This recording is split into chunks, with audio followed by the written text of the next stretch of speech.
So old man Harry is on General Electric's ass.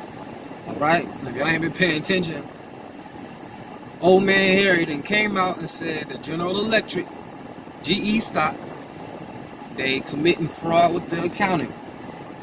Alright, now this is why I always be teaching people to use free cash flow as the main money making metric. Alright, because there's all kind of different metrics and statistics we can look at when dealing with a stock. And most of us only know about sales and net income. And then we define net income really as what gross income would be. You know, so we're not understanding that there's sales and then there's gross income, then there's operating income, then there's pre-tax income, then there's net income, then there's earnings before interest and taxes, then there's earnings before interest, taxes, depreciation, and amortization. All these different things. Free cash flow from operations, a whole bunch. We go over all this in the course and we go over what really matters and what doesn't. Alright, but when we stick to the most potent, we'll say, metrics, we get to avoid the bullshit like this going on with General Electric. Alright? So, here's the thing about old man Harry. Old man Harry has been exposing companies for decades.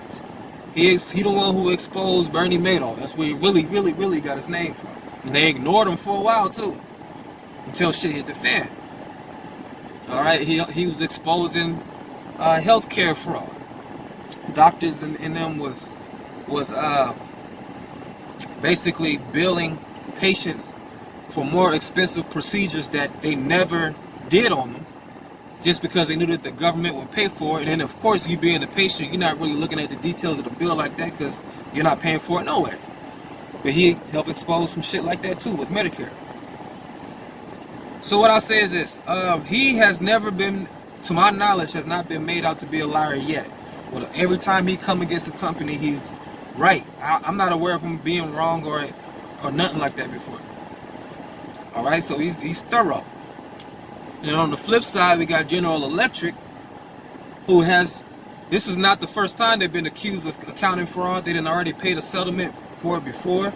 One of their former CEOs that said in his autobiography how they used to cook the books there. And it wasn't like some kind of expose and tell-all book. It was his autobiography. He was just, you know, it just is what it is. He was just telling his truth with no ill intentions.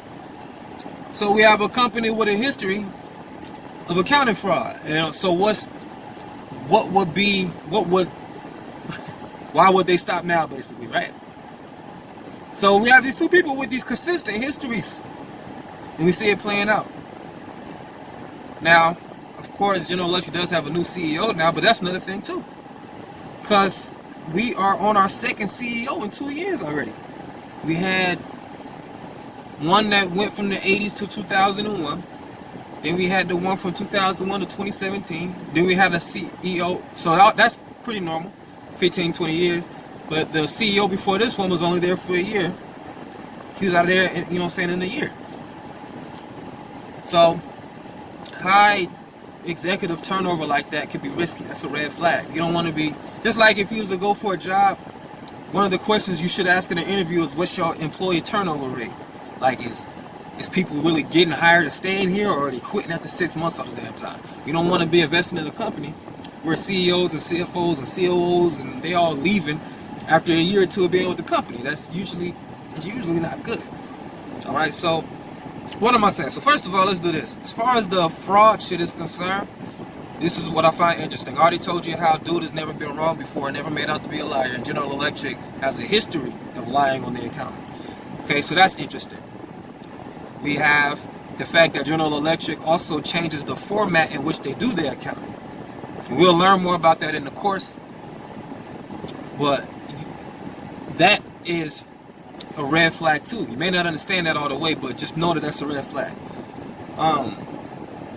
What else was interesting?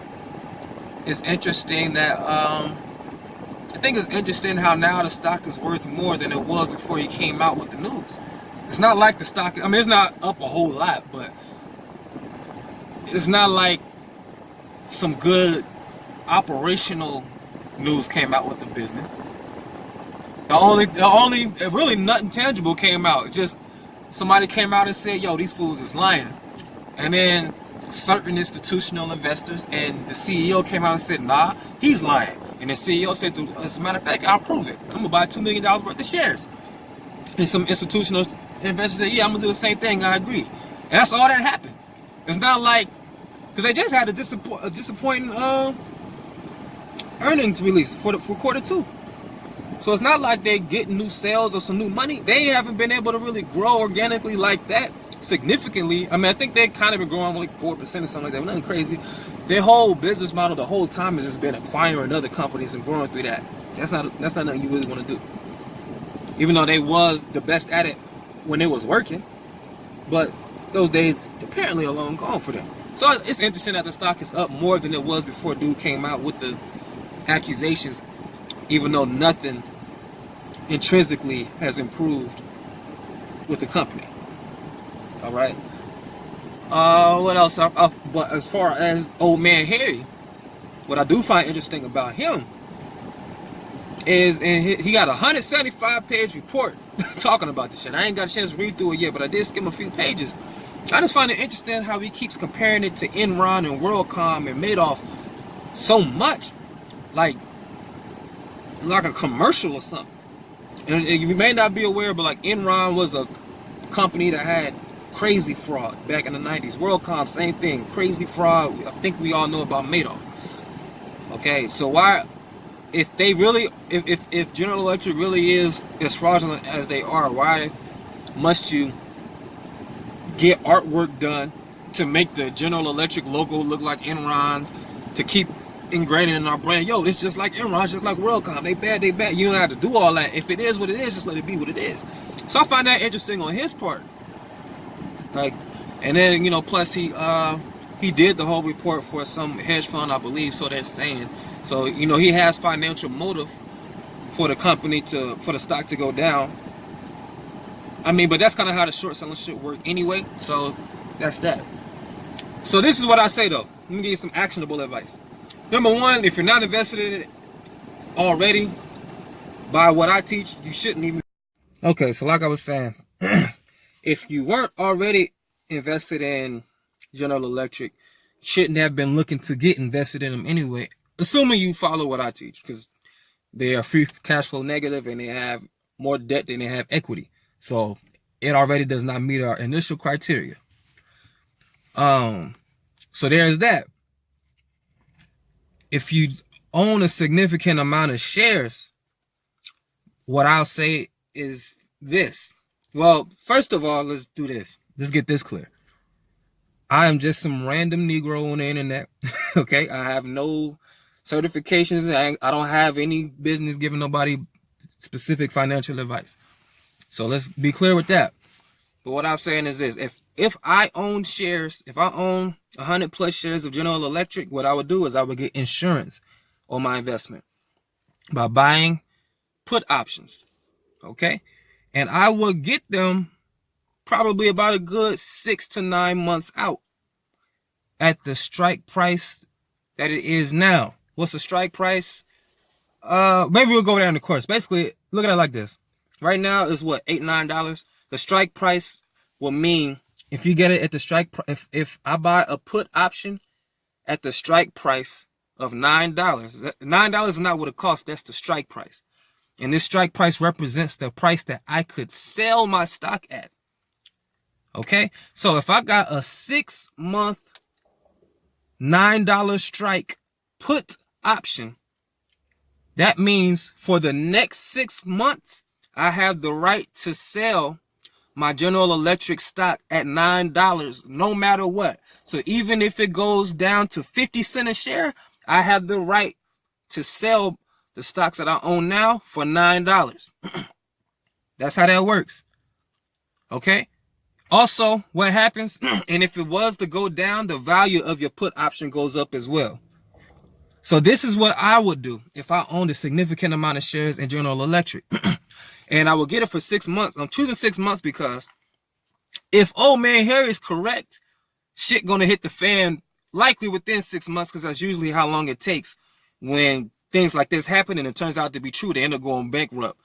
Because I think he even mentioned, like with Enron, They went bankrupt in like 4 months after shit really hit the fan with them. So if it's really real like that within the next 6 months, we'll know. And if it's not real, then fine. The only thing it'll cost you is the price of the put options, which is insurance. And we need to get used to insuring our investments anyway. We insure our car, we insure our phones, we insure our life, we insure our homes. At least we should be insuring all these things. So we need to insure our investments as well. So if you own a significant amount of stock in General Electric, it will be wise to buy some put options just for insurance. And you can still hold your stock. So no matter what happens, you'll be good. If the stock goes up, then good. You got a stock going up. Your put options will expire worthless eventually, but fine. And if the stock goes down, you got the right to sell it at $9, or you could just sell the actual put option, because your put option, the value of that will go up crazy too. So if you own it already, that's what you should do. You should buy insurance on it now, good 6 to maybe even 9 months out. Kind of see how the story develops, because this ain't gonna be the last we hear about this. We're gonna learn all kind of new things moving forward. And yeah, so I think that's pretty much that.